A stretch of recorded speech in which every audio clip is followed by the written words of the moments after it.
Composer 5.0, due to ship in a couple months. We're still in development on it. But today we're going to show you just some of the new cool features that keep Media Composer at the top of the pack in terms of openness, collaboration, speed, performance, file format support, you name it. I think the best way to show you these new tools and new features is a project that I just started. It's an independent film. This producer's brought it to me. We need to turn it around really quickly in time for a screening. And this is what it looks like.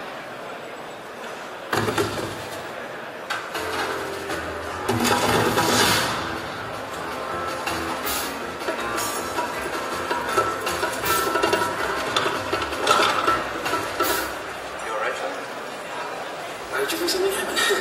You were sweating profusely in your left eye. No. It was great. Of course.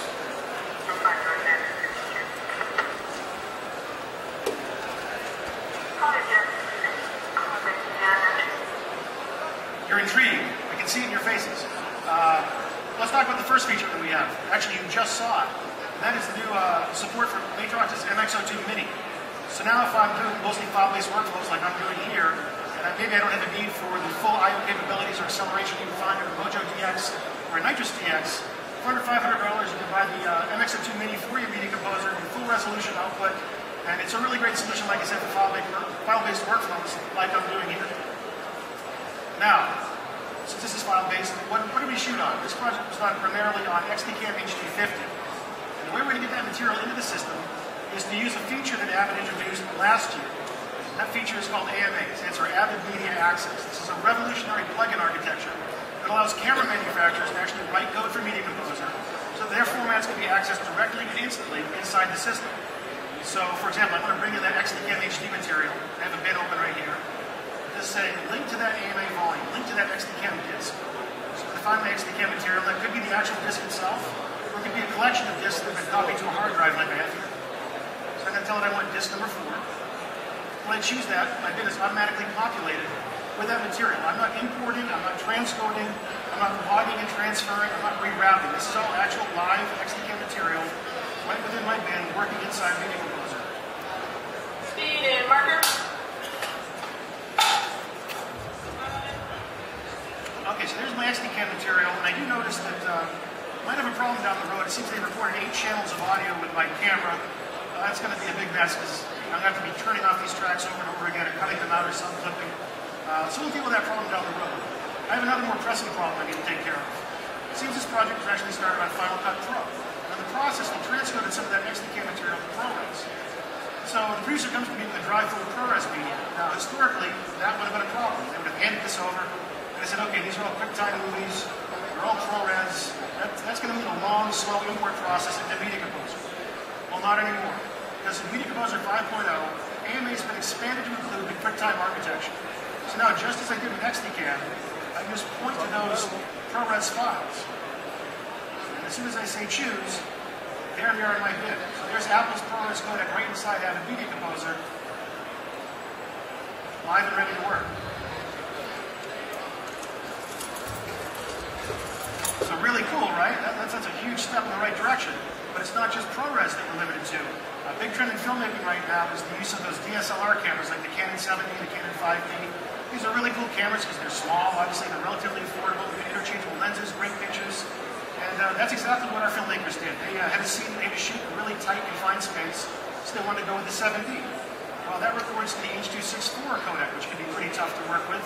But as you guessed already, not for us, not anymore. To say, okay, where are my Canon 7D files?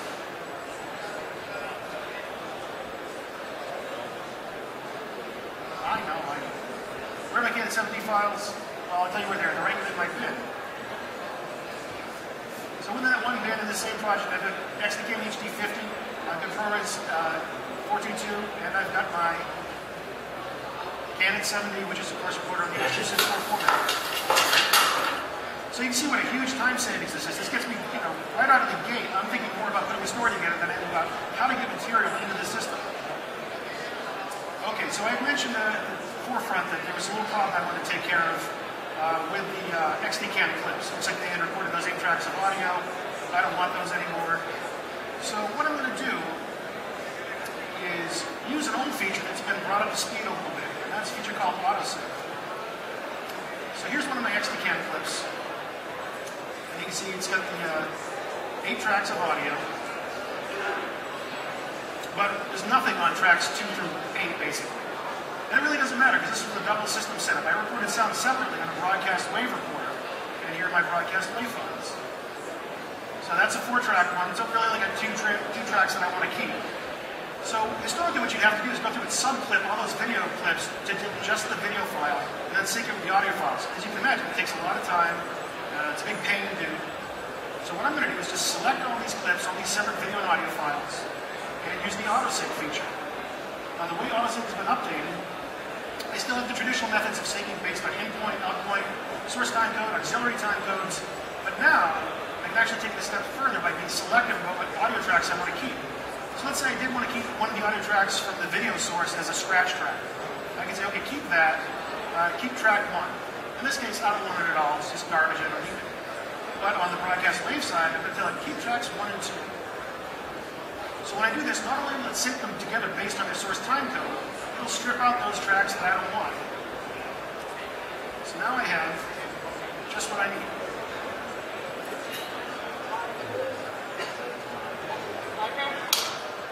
Again, this is all about speed, performance, and having the system do the problematic things that you don't want to do. You want to be thinking about putting a great story together, not about, things like that. What I'd like to point out at this point is that this is something when I just did, mounting the XD-Cam material live, doing the auto syncing. You can now do that in Final Cut Pro as well. But it's going to cost you an extra $1,300 of plugins just to make that happen. It's still not going to give you as many options as this does. So I point that out not to really knock anybody else's system, but to remind you that there is a difference between the perceived cost of the system and the actual value inside it.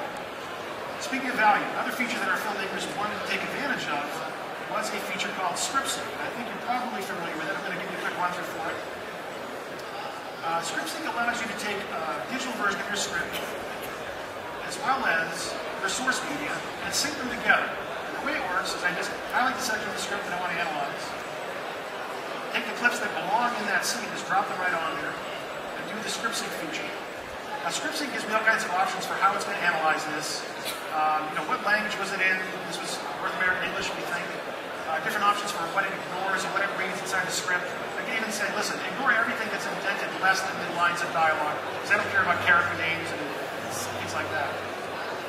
So when I say OK, it's going to go through a process called indexing, where it breaks down the text into phonetic symbols, and it analyzes the wave files from the audio and marries the two together. This happens much faster than real time. So now you can see my script. Let's say I want to take a look at one particular take. This line right here where you're talking about a weapon. All I have to do is just double-click on that line. I don't have to go to any bins, any folders. Just double-click. There it is. A weapon. A weapon. Here's a subject take. A weapon. A weapon. Yeah. So you can see how easy this is to use and how much it really speeds things up. Now, I just did a little bit of it right there. Here's the entire scene. This is about 15 minutes worth of material. It took a minute to sync.